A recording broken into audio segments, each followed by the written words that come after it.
Assalamualaikum warahmatullahi wabarakatuh. Kembali lagi bersama saya.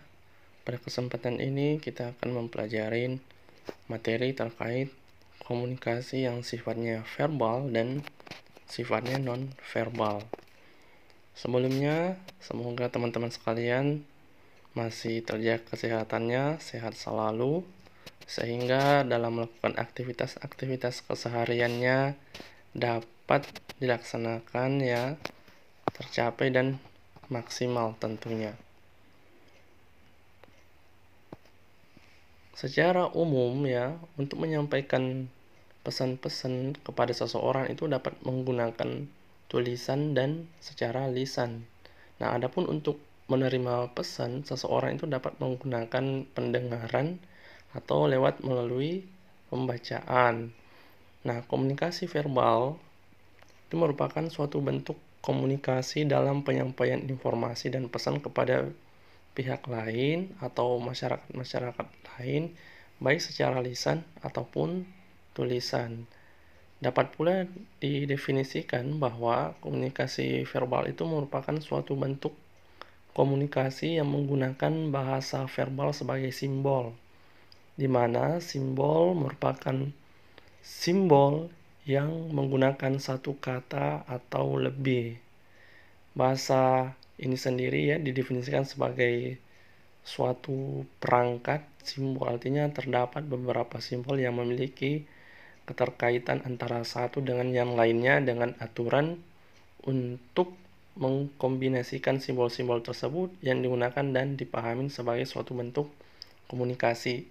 Jadi simbol-simbol tersebut ya diatur, dirangkai sedemikian rupa sehingga membentuk suatu tatanan yang mudah dipahami, mudah dimengerti, sehingga pesan dari simbol tersebut dapat dipahami sebagai suatu bentuk komunikasi antar si pemberi pesan dengan si penerima pesan, seperti itu.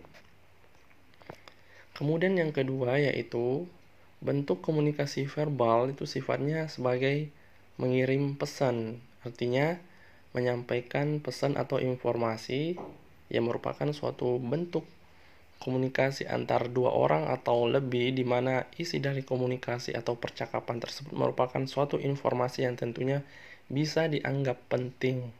Nah, misalnya kalau di pelayanan kesehatan ya, misalnya penyampaian informasi obat, penyampaian kontraindikasi obat ya, atau penyampaian efek samping obat dan lain-lainnya.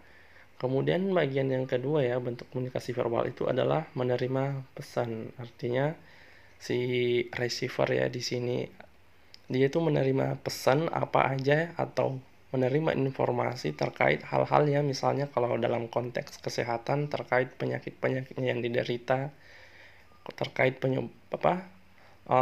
exercise yang perlu dilakukan ya, kalau misalnya itu penyakit DM misalnya. Terus si penerima pesan itu memang harus benar-benar paham dan mengerti terkait informasi apa yang telah disampaikan oleh si komunikator atau si pemberi pesan. Dalam hal ini adalah si farmasis. Kemudian selanjutnya yaitu media komunikasi verbal ya. Tentunya ada yang sifatnya modern ya, dan ada sifatnya yang bisa dikatakan tergolong masih tradisional.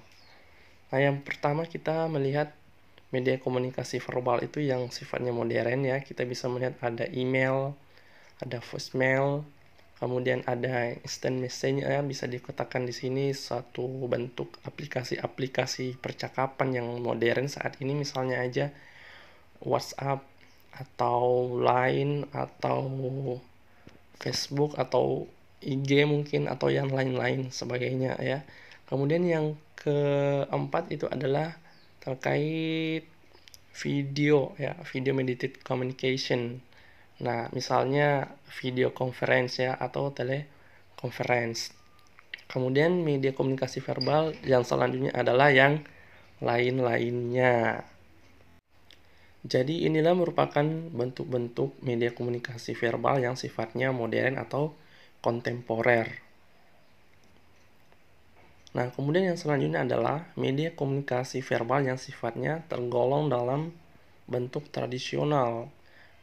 Nah, yang pertama adalah kita lihat berdialog ya, atau saling ngobrol antara satu orang dengan orang yang lain, antara satu orang dengan audiens atau hadirin yang datang ya pada suatu bentuk conference misalnya, atau workshop, atau diskusi panelis ya, seperti itu.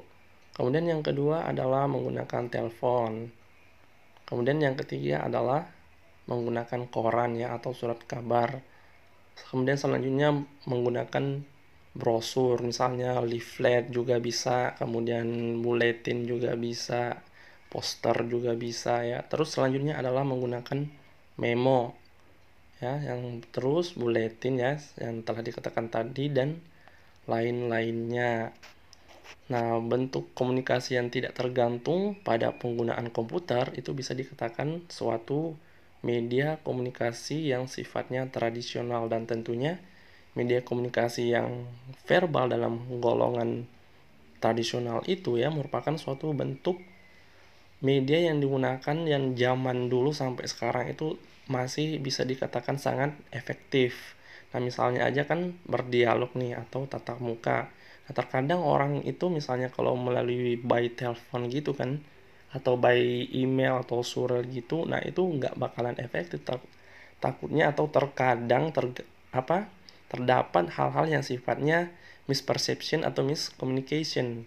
Jadi kalau misalnya itu berdialog atau tatap muka secara langsung, nah hal-hal itu bisa dikendalikan. Artinya misalnya langsung ada terjadi miscommunication atau misperception, nah itu bisa langsung dikendalikan atau bisa langsung dijelaskan ulang, sehingga secara tidak menggunakan waktu yang lama, nah itu udah bisa saling mengerti dari makna yang pesan-pesan disampaikan. Beda dengan misalnya menggunakan media-media modern ya, misalnya menggunakan via WA atau via email. Nah, itu kan misalnya kalau terdapat suatu misperception, nah itu jatuhnya bisa menggunakan waktu yang lama karena proses yang digunakan itu bisa dikatakan agak-agak ribet juga ya. Nah, kalau misalnya si orangnya itu langsung membuka emailnya itu mah nggak masalah. Akan tetapi jika mereka lupa atau hal-hal yang lain, misalnya emailnya udah ketimbun atau chatnya udah ketimbun dengan chat-chat yang lain, nah tentunya itu akan nggak terbaca lagi. Beda dengan misalnya berdialog atau tatap muka, itu memang suatu bentuk komunikasi yang sifatnya verbal dan sangat efektif, dan tentunya bisa dikatakan nggak efisien juga sih ya, seperti itu.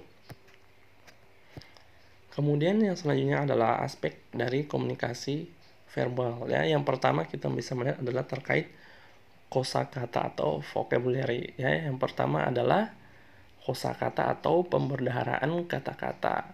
Komunikasi itu tidak akan efektif ya jika pesan yang disampaikan dengan kata-kata misalnya yang tidak dimengerti ya, atau sifatnya tidak umum gitu kan.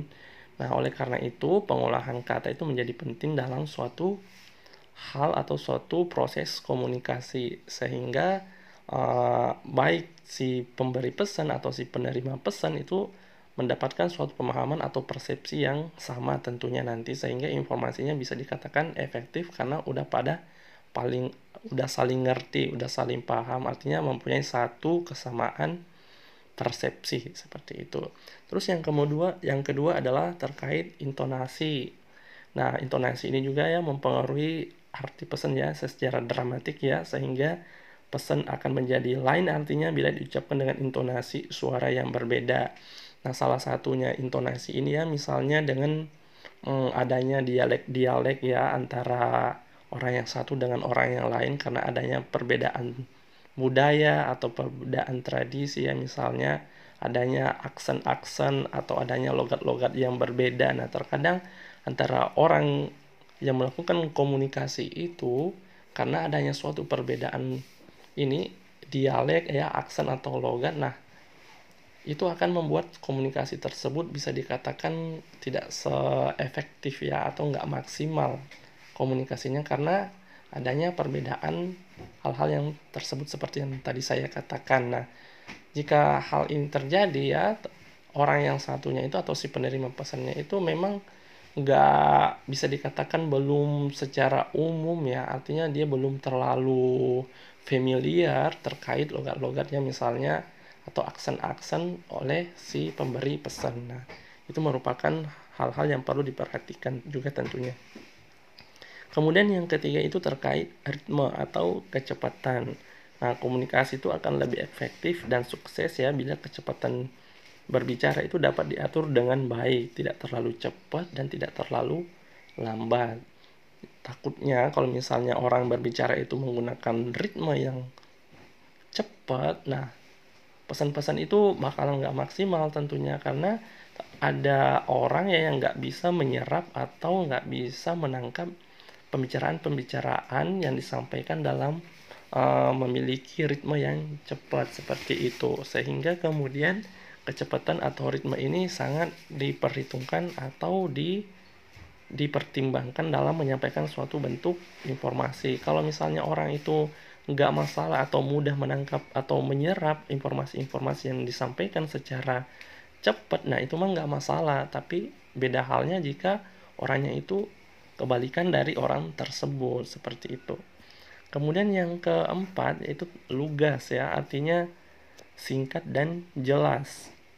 Komunikasi itu akan efektif bila disampaikan secara singkat dan jelas dan langsung pada pokok permasalahannya sehingga lebih mudah dimengerti. Jadi kalau menyampaikan sesuatu nggak usah berbelit-belit ya kesana kesini, ya langsung to the point aja gitu. Nggak usah banyak hal-hal yang sifatnya malah merembes ke sana merembes ke sini ya. Jadi langsung to the point aja sehingga komunikasi tersebut bisa efektif. Takutnya kalau misalnya ngomongin ini dulu itu dulu, nah fokusnya atau poin yang pengen disampaikan itu takutnya nggak di benar-benar di save ya, di fokus orang yang diberikan pesan. Takutnya dia juga mikirnya kemana-mana seperti itu. Jadi inilah merupakan aspek-aspek komunikasi verbal yang perlu diperhatikan. Yang pertama adalah terkait kosakata atau vocab, kemudian yang kedua adalah intonasi, kemudian yang ketiga adalah ritme, kemudian yang terakhir adalah sifatnya harus singkat dan jelas atau lugas. Kemudian keterbatasan bahasa ya, seperti yang saya tadi sampaikan di slide sebelumnya, yaitu terkait intonasi. Nah, itu berkaitan juga dengan keterbatasan bahasa. Nah, di mana keterbatasan ini ya atau barrier ini merupakan suatu hal yang memang harus diperhatikan atau harus dipertimbangkan, karena misalnya adanya barrier terkait hal ini itu akan memberikan atau akan menghasilkan efek komunikasi itu nggak efektif dan nggak maksimal. Misalnya yang pertama adalah terkait keterbatasan bahasa ya, di mana seseorang itu menggunakan bahasa Indonesia, yang satunya menggunakan bahasa daerah ya, seperti itu. Ya, sejumlah kata dalam bahasa daerah itu ya juga digunakan dalam bahasa Indonesia ya, atau sebaliknya pun seperti itu. Misalnya ini kalau menggunakan kata ya kosakata sok ya, itu kalau orang Sunda itu dia mengartikan bahwa silahkan gitu kan, monggo gitu kan. Nah, tapi kalau dalam bahasa Indonesia itu artinya adalah sombong. Misalnya seperti itu. Nah, kalau misalnya kata yang lain, orang Sunda itu bilangnya jait kan. Nah, itu artinya adalah angkat ya, atau silahkan angkat gitu. Tapi kalau di Indonesia kan itu jadinya menjahit. Seperti itu. Misalnya di orang Bali ya, beli itu berarti kakak laki-laki ya, tapi kalau bahasa Indonesia itu artinya membeli. Seperti itu. Kalau misalnya orang Batak ya, tulang itu berarti paman atau om ya, tapi kalau di bahasa Indonesia nah, tulang itu merupakan suatu komponen-komponen penyusun tubuh manusia atau rangka dari manusia. Dan kata-kata kosakata yang lainnya juga ya, mengingat Indonesia itu kan terdiri dari beberapa suku ya tentunya, sehingga adanya keberagaman bahasa dan aksen serta dialek.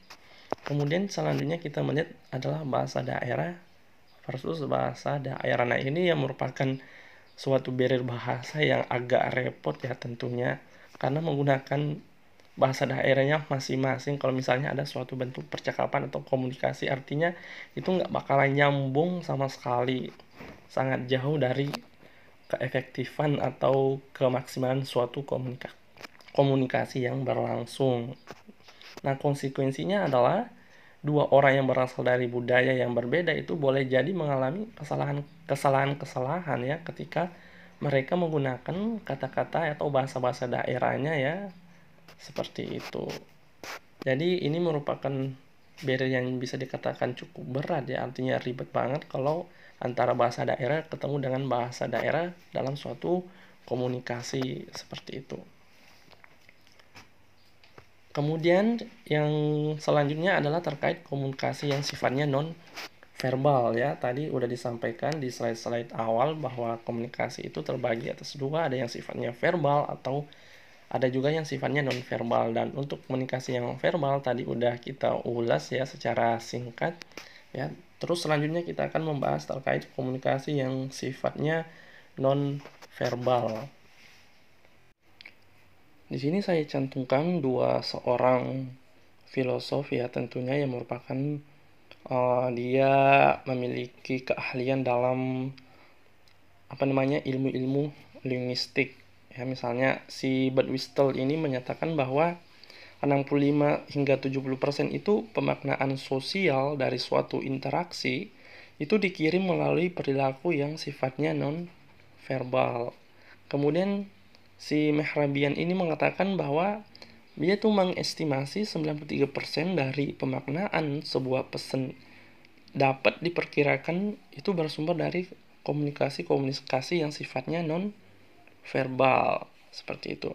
Nah, memang perhatian terhadap komunikasi non verbal atau body language ini itu memang menjadi penting karena variabel ini memegang peranan dalam keseluruhan proses komunikasi. Artinya misalnya kan kalau kita lagi ngobrol tuh lagi bercakap secara nggak sengaja ya, atau kita refleks itu kita menggerakkan tangan, menggerakkan mata, apa segala macam, artinya itu menunjukkan bahwa kita melakukan komunikasi-komunikasi yang tadinya verbal kemudian dibantu dengan atau dibarengi dengan komunikasi yang sifatnya non verbal. Nah, non verbal ini tentunya memiliki suatu pemaknaan tersendiri yang mendukung komunikasi yang sifatnya verbal ya, seperti yang dikatakan oleh dua filsuf ini ya, si Bert Wistel dan Mehrabian. Itu memang bahasa-bahasa verbal itu memiliki kekuatan atau memiliki power yang begitu besar dalam suatu bentuk komunikasi seperti itu.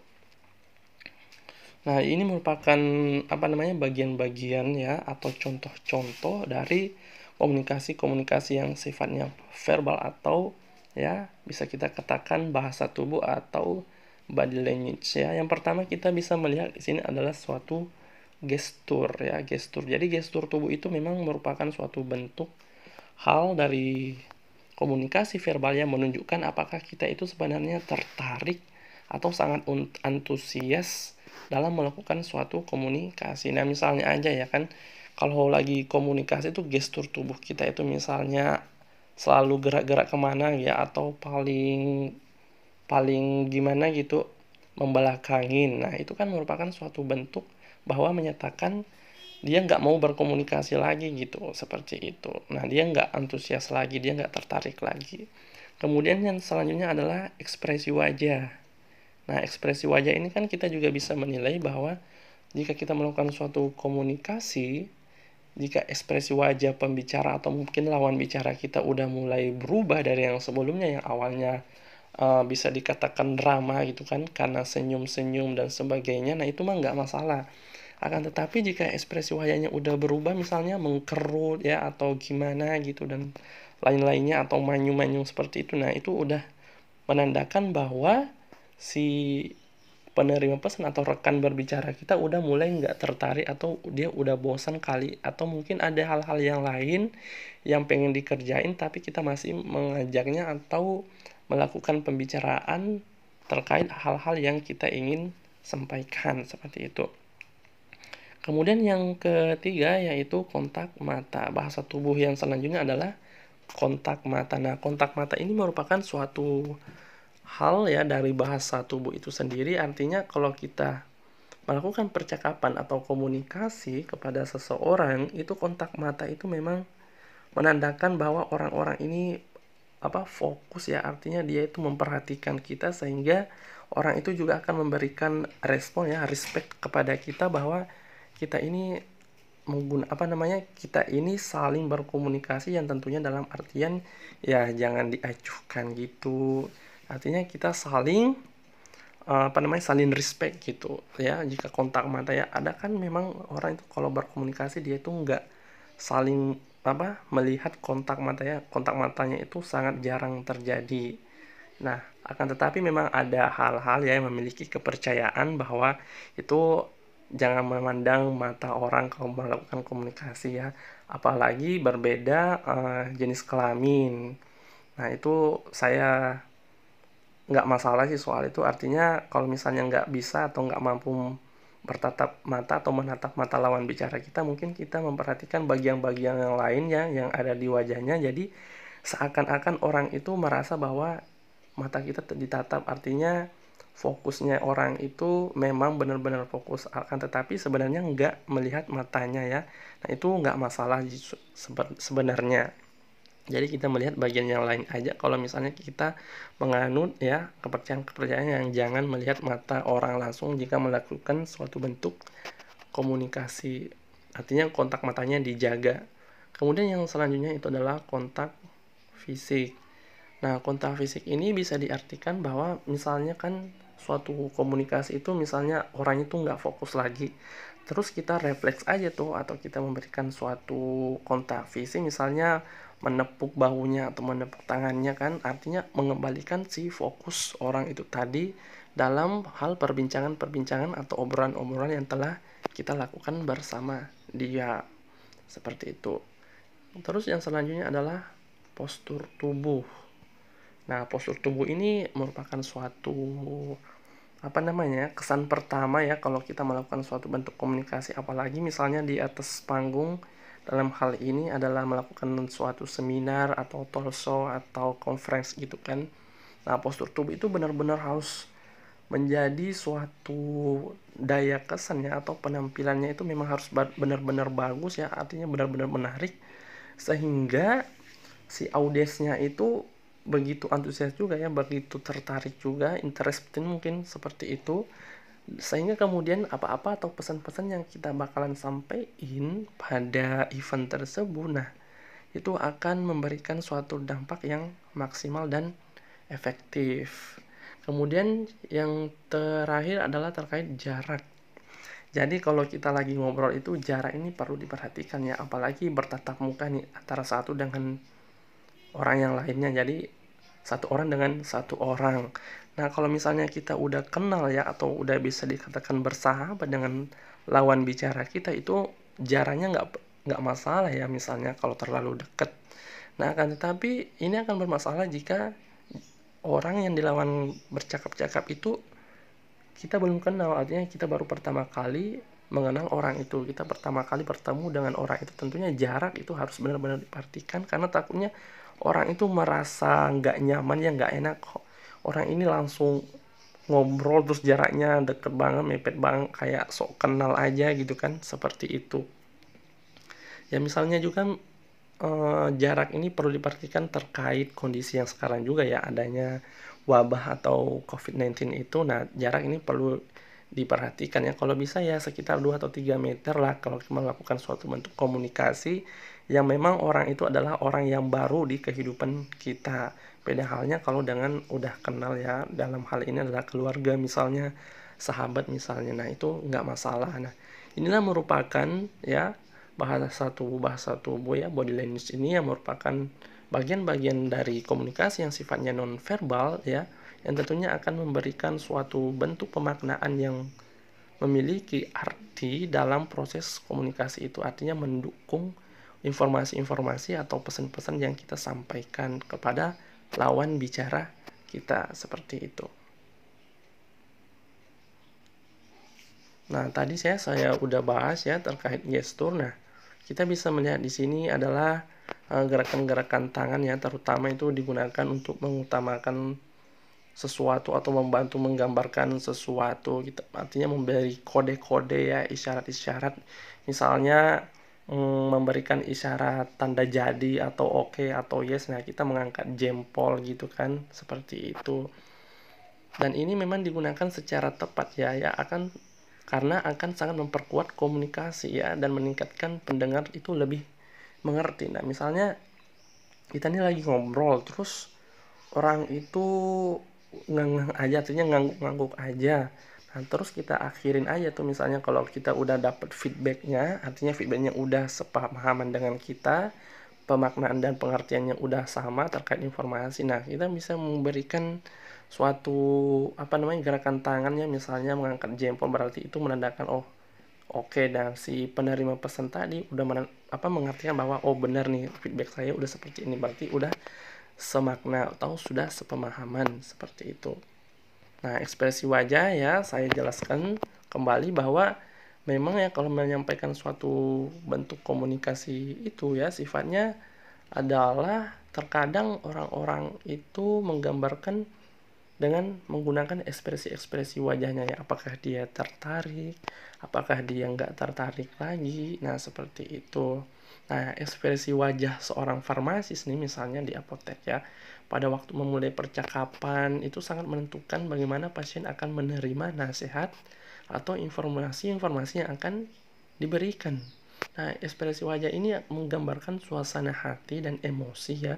Dengan mata dan mulut merupakan tanda yang paling dominan. Jadi, ekspresi wajah itu ya, mulut dan mata itu merupakan tanda-tanda yang dominan dalam suatu bentuk komunikasi. Ekspresi wajah itu merupakan ya hal-hal yang sifatnya memberikan suatu bentuk semangat gitu atau welcome tidaknya kita ya dalam melayani pasien di apotek. Nah, farmasis itu juga penting untuk mengetahui bahwa ekspresi wajah pasien itu. Jadi kita harus juga tahu ekspresi wajah si pasien itu, dia udah ngerti atau neriman atau tidak ngerti terkait informasi atau nasihat-nasihat yang kita telah sampaikan. Ya, kemudian selanjutnya ya yang terkait kontak mata tadi. Ya, jadi walaupun kontak mata itu tanpa harus ada interupsi atau harus ada penyampaian sebelumnya ya, itu kurang nyaman tentunya dan membuat keberhasilan komunikasi itu berkurang. Jadi kontak mata itu nggak secara langsung disampaikan, nggak perlu nungguin interupsi dulu, nggak usah ya kan, jadi langsung aja gitu. Nah, menghindari kontak mata antara pembicara dengan rekan bicaranya itu merupakan suatu bentuk jalan yang memang benar-benar dipilih ya, atau yang dipengenkan seseorang itu agar tidak terjadinya suatu bentuk komunikasi. Artinya dia menghindarin akan adanya komunikasi atau akan terjadinya komunikasi yang berlanjut. Jadi itu menandakan bahwa orang tersebut sudah nggak mau lagi gitu berkomunikasi dengan kita, misalnya seperti itu. Kemudian yang keempat ya, terkait kontak fisik juga.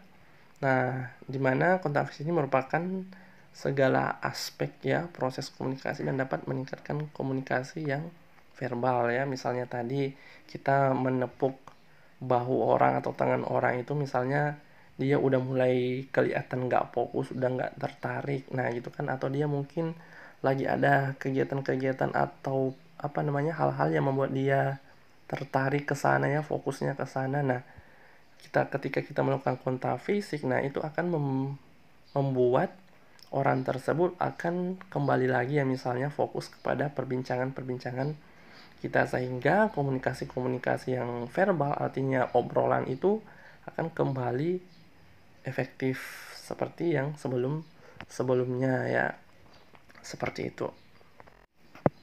Akan tetapi misalnya ya, contohnya di apotek nih. Nah, terkadang kan kita nih sebagai perempuan atau laki-laki, nah terus datanglah si pasien.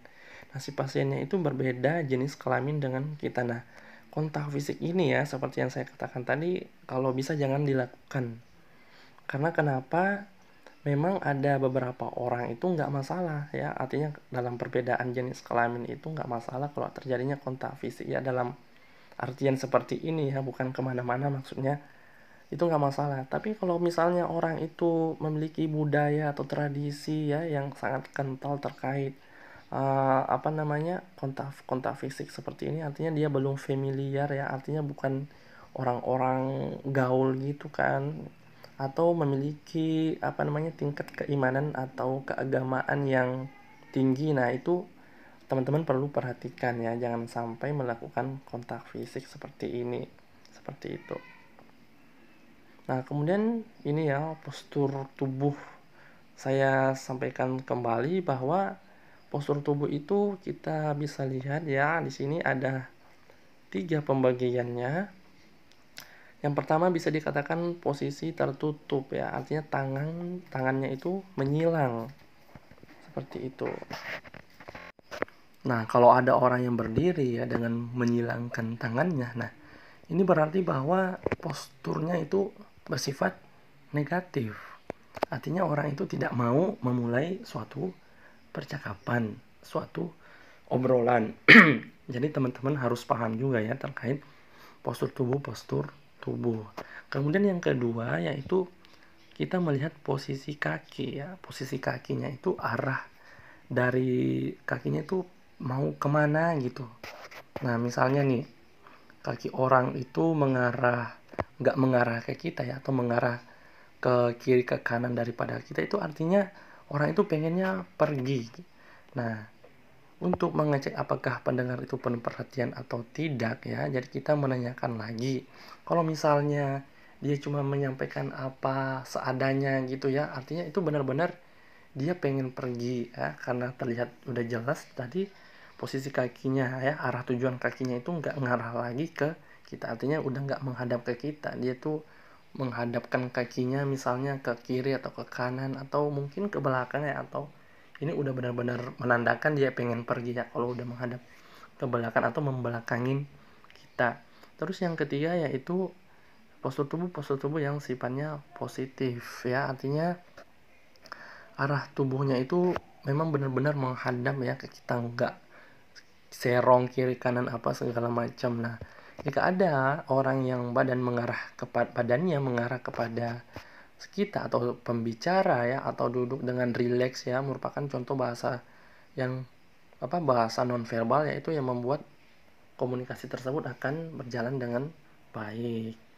Jadi si pendengar ini, si pasien ini misalnya, kalau kita melihat postur tubuhnya mengarah kepada kita, kemudian kita melihat dia tuh rileks gitu kan, nyantai, nah itu artinya dia akan melakukan suatu bentuk komunikasi, dan harapannya komunikasi itu akan berjalan dengan baik dan lancar seperti itu.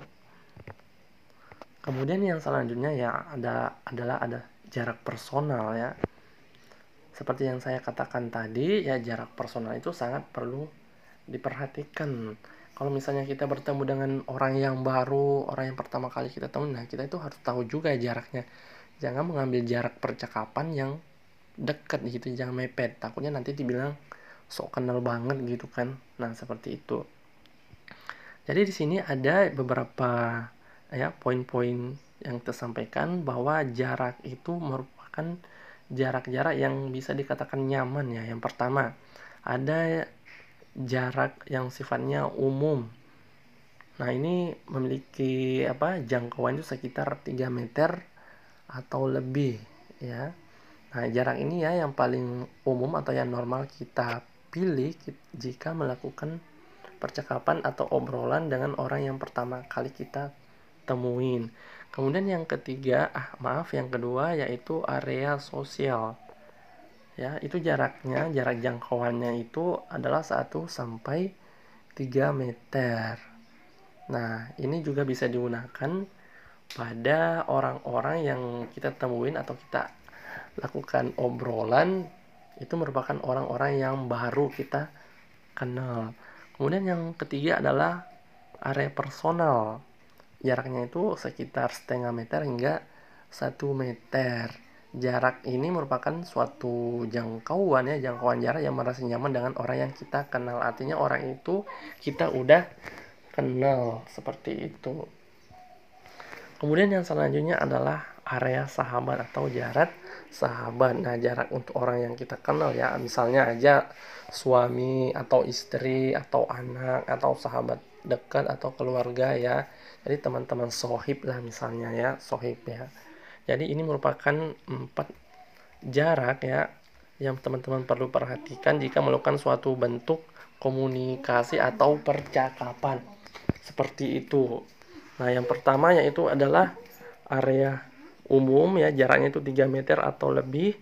Kemudian yang kedua adalah area sosial, yang ketiga adalah area personal, dan yang selanjutnya adalah area sahabat. Komunikasi nonverbal itu merupakan komunikasi yang penting, apalagi di dalam pelayanan kesehatan ya, artinya dari sisi pasien dan keluarganya. Kita ketahui bahwa dalam suatu pelayanan kesehatan itu akan memberikan suatu pemikiran atau pemahaman ya pada pasien atau keluarganya bahwa ini agak-agak serem gitu kan. Dan pasien itu tentunya memiliki persepsi yang bisa dikatakan negatif lah. Nah, ketika pasien atau keluarga itu nggak ngerti ya, misalnya jargon-jargon atau istilah-istilah yang digunakan oleh tenaga medis, nah mereka itu akan fokus dengan perilaku nonverbalnya sebagai cara untuk memahami situasi. Sehingga kenapa komunikasi nonverbal itu merupakan suatu hal yang penting dalam pelayanan kesehatan, karena misalnya ada anggota pasien atau keluarganya itu bakalan melihat ya, artinya sangat sensitif dengan komunikasi-komunikasi nonverbal tenaga kesehatan terkait misalnya tadi ada jargon-jargon atau istilah-istilah yang digunakan oleh tenaga medis di mana orang-orang awam itu nggak ngerti terkait jargon tersebut, maka dia akan melihat bahasa-bahasa nonverbal yang digunakan oleh tenaga medis sehingga dia akan melakukan bentuk persepsi sehingga memahami apa maksud daripada jargon dan istilah yang digunakan tersebut. Nah, itu yang pertama. Terus yang kedua ya, itu pasien terkadang percaya bahwa tenaga kesehatan itu sepenuhnya nggak jujur pada mereka. Pasien itu berpikir bahwa tenaga kesehatan itu mencoba untuk melindungi mereka dari berita buruk ya, atau menyembunyikan perasaan mereka yang sebenarnya dari pasien. Nah, komunikasi nonverbal itu menjadi penting dalam fase ini karena banyak orang yang mempercayai bahwa kebenaran itu sering bocor melalui saluran-saluran atau hal-hal yang sifatnya non-verbal. Terus yang ketiga ya adalah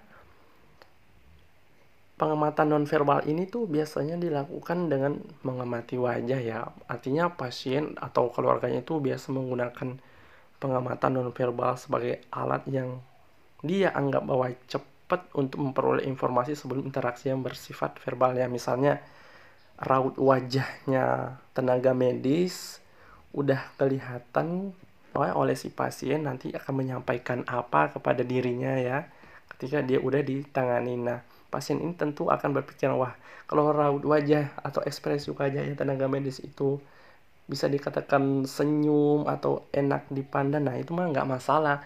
Tetapi jika terjadi kebalikan, nah itu bisa langsung gimana gitu perasaan si pasien dan anggota keluarganya. Jadi memang komunikasi-komunikasi yang sifatnya nonverbal itu sangat penting ya untuk pasien dan keluarganya seperti itu.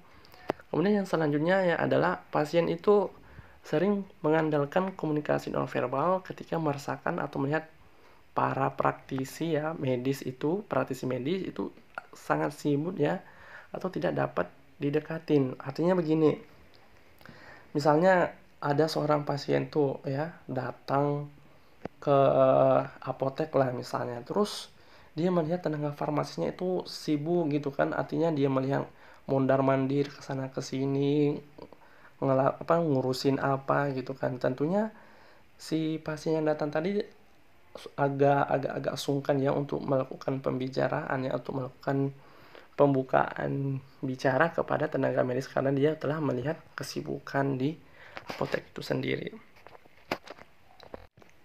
Kemudian yang selanjutnya yaitu manfaat dari komunikasi nonverbal ya, tenaga medis atau si farmasis itu dapat mengetahui bahwa orang yang datang ke apotek itu memiliki misalnya suatu problem ya atau masalah gitu kan sebelum dia langsung berbicara secara verbal, karena itu nampak atau terlihat dari ekspresi-ekspresinya seperti itu, sehingga nanti ketika melakukan komunikasi verbal, nah kita udah tahu tuh sebelumnya, sehingga kita bisa mengarahkan obrolan kita, komunikasi verbal kita ke arah ya, artinya nggak bertolak belakang dari apa yang telah kita ketahui, yang kita lihat dari ekspresi-ekspresi orang tersebut. Karena misalnya dia nampak depresi, nah tentunya kita nggak membuat si pasien tersebut lebih depresi lagi ya, kita cari solusinya karena sebelumnya kita udah mengetahui dari ekspresinya. Kemudian yang selanjutnya adalah bisa dilihat dalam konteks usia.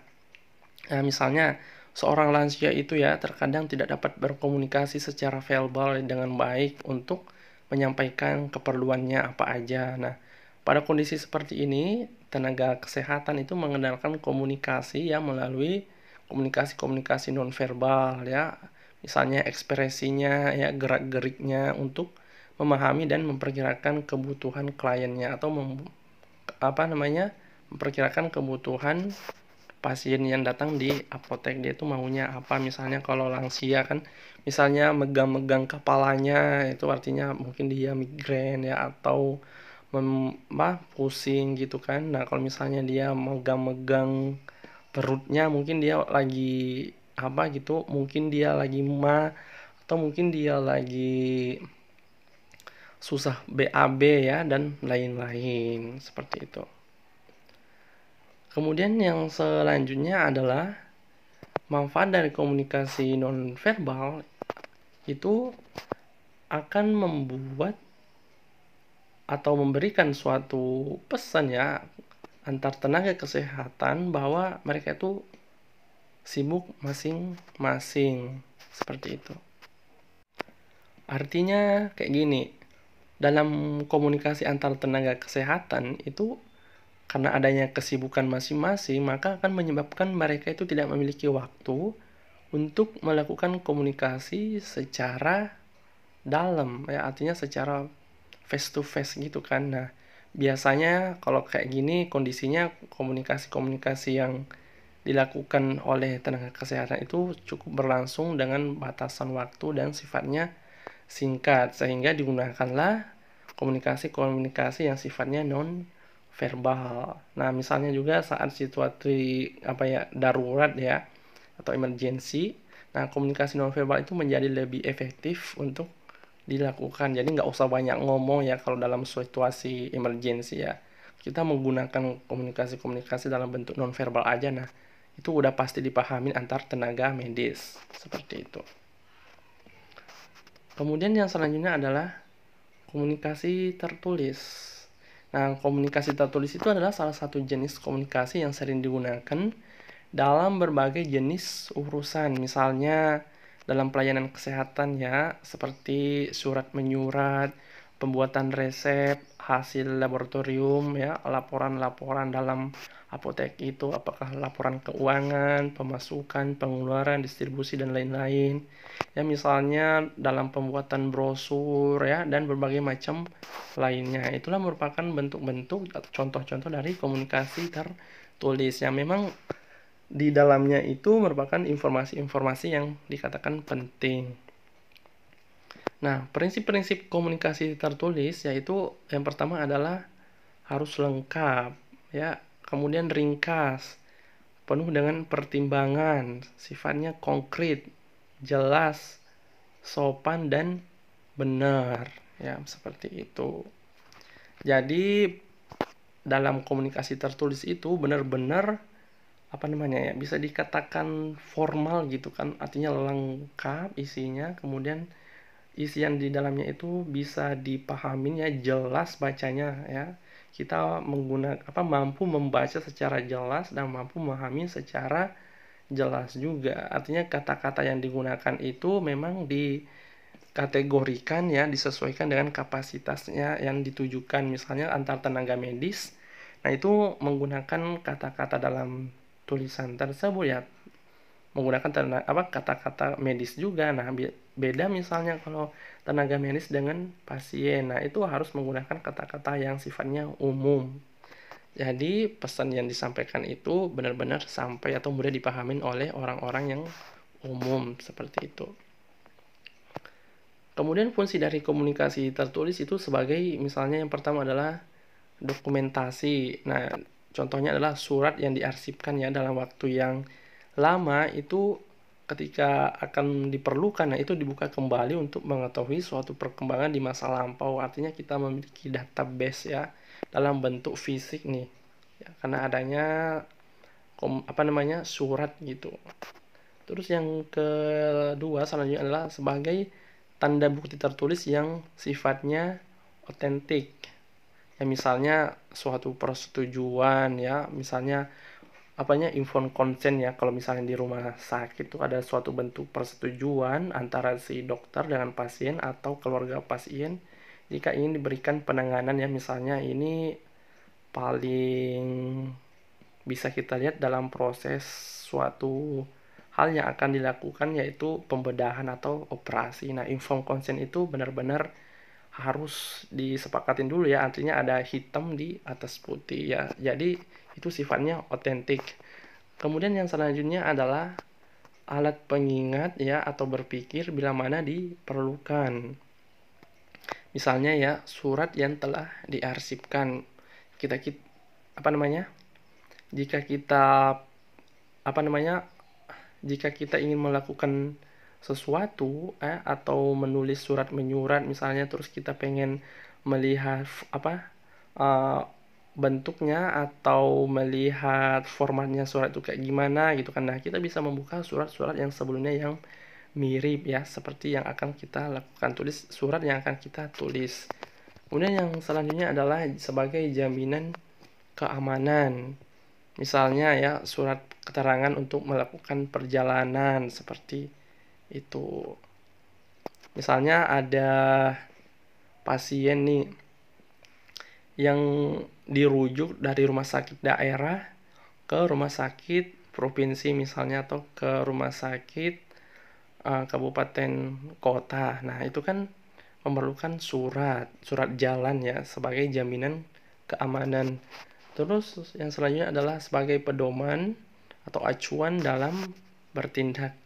Misalnya adalah surat keputusan ya, surat perintah atau surat pengangkatan, atau yang saya sebutkan tadi adalah informed consent. Artinya si dokternya itu udah bisa melakukan proses operasi atau pembedahan jika pasien atau keluarga pasien sudah bertanda tangan di informed consent tersebut. Nah, itulah fungsi dari komunikasi tertulis ya. Dalam hal ini bisa kita contohkan secara umum adalah surat. Terus keuntungan dari komunikasi tertulis itu adalah adanya dokumen yang sifatnya tertulis, menyebarkan informasi di masyarakat ya. Dalam hal ini adalah leaflet misalnya, poster, buletin ya, atau brosur. Terus yang selanjutnya adalah dapat menegaskan, menafsirkan, dan menjelaskan komunikasi yang sifatnya lisan. Artinya kalau misalnya di apotek kan kita menyampaikan brosur obat ya secara lisan. Nah, kalau misalnya itu belum jelas, kita dapat memberitahukan bahwa brosurnya ada Pak di kemasan, silakan dibaca untuk memahami lebih lanjut. Kemudian yang selanjutnya adalah sebagai bukti penerimaan dan pengiriman. Nah, ini misalnya sebagai surat pesanan ya, surat pesanan pengadaan obat di apotek, rumah sakit, atau instalasi-instalasi kesehatan di pemerintah yang lainnya ya. Apakah surat atau bisa juga dikatakan faktur gitu, sebagai bukti penerimaan dan pengiriman suatu perbekalan farmasi. Terus yang selanjutnya adalah memberikan analisa dan evaluasi. Ya, teman-teman udah pada paham ya maksudnya daripada analisa dan evaluasi ini tentunya. Terus yang terakhir adalah untuk keperluan penelitian.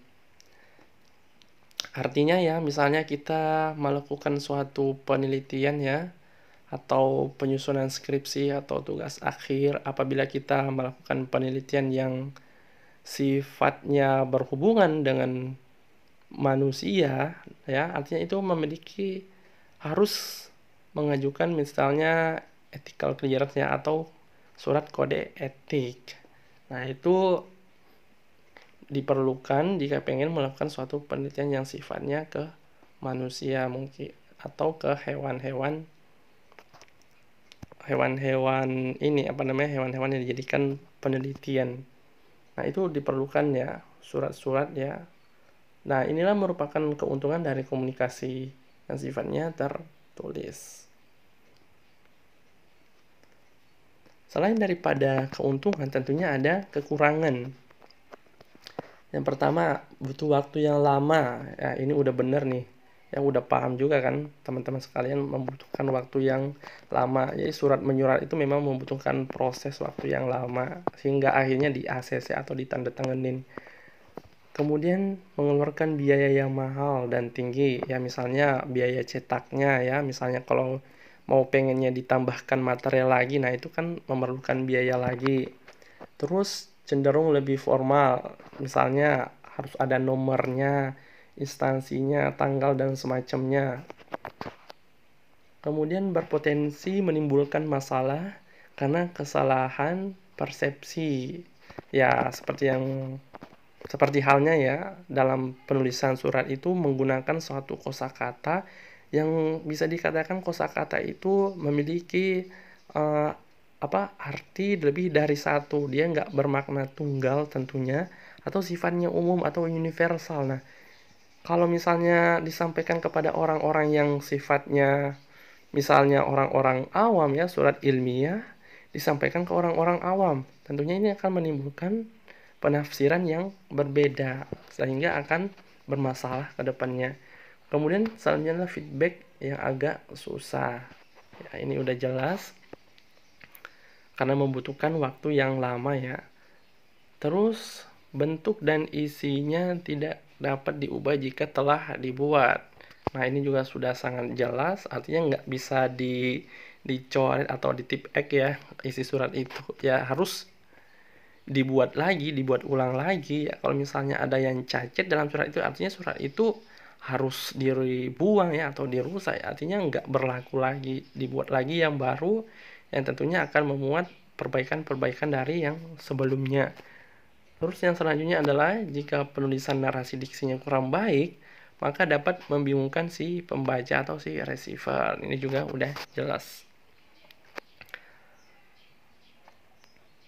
Sekian, itulah tadi materi-materi terkait komunikasi verbal dan nonverbal yang tentunya semoga dapat memberikan pemahaman, tambahan ilmu dan wawasan kepada teman-teman sekalian, terkhusus kepada saya sendiri ya yang merupakan fakir ilmu. Nah, jika ada kesalahan-kesalahan dalam pembuatan video pembelajaran ini, mohon dimaklumi dan dimaafkan karena saya sendiri merupakan manusia biasa. Misalnya ada pengucapan-pengucapan atau falafalan-falafalan yang kurang nyaman, atau terdapat kesalahan-kesalahan atau yang sifatnya berulang-berulang gitu, mohon dimaafkan. Atau mungkin ada penyusunan ya slide-slide-nya itu nggak nyaman, atau adanya kesalahan-kesalahan penulisan, itu juga mohon dimaklumi dan dimaafkan ya. Semoga materi kali ini ya, ini merupakan materi yang terakhir di pelayanan informasi obat dalam hal teori, sehingga kemudian dapat direalisasikan kemudian di dunia nyata ya, di real ya. Seperti itu. Selebihnya mohon maaf, saya tutup. Wassalamualaikum warahmatullahi wabarakatuh.